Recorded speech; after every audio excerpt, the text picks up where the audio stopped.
common complaint which people have with Next.js applications is as their application scales up, the development server starts to become very, very slow.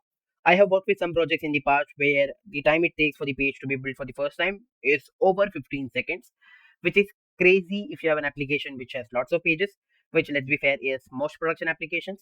But what if I told you by just passing one single flag, you can decrease the time it takes by at least 50% and increase the performance two times? Let me show you how. What I'll do is I'll first run it normally like we do using the dev command. I'll remove the .next folder so that there is no cache and it's a fair comparison. So let me run this command. The initial server is up and running. Now I'll open up an incognito window and I'll start running it at localhost 3000. We'll give it some time to load. Now let's see how much time it took. And it took 9.9 seconds. So let's just count it as 10 seconds. Now I'll stop the server. And this time, before we run the same command, we'll add one single flag. So the flag I'm talking about is turbo. So we'll pass hyphen turbo. Now what exactly is turbo? We'll come to that just in a moment. But first, let's see the improvement. So I'll close this incognito window and I'll run this. So the initial server is up and running again.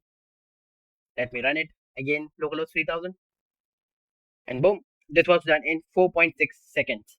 So as you can see, the time it took decreased by more than half. It was 10 seconds before, now it is just 4.6 seconds. So what is Turbo, you ask? Well, TurboPack is a bundler which the Versal team is working on since quite some time. It is meant to be the successor to Webpack, and as you have seen, it increases the performance dramatically. It's built using Rust, so it's meant to be really, really fast.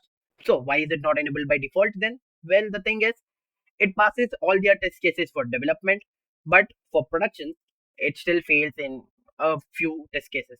As you can see, currently it passes around 96%, and they have 287 test cases left. This you can check by simply visiting rbturboyet.com. Every time they push a new commit, this website gets automatically updated. Hopefully, in the next 2 to 3 months, this will be 100%, and in the next upcoming version of Next, they'll enable it by default, or at least give you an option to run it also in production. Currently, you can do it only in development. But this is a welcome change, and if you work on projects which are really, really huge, this will quite literally save minutes of your life every single day. So that was it about this video. Please like it if you liked it, comment what I can do next, and that was it. Take care. Bye.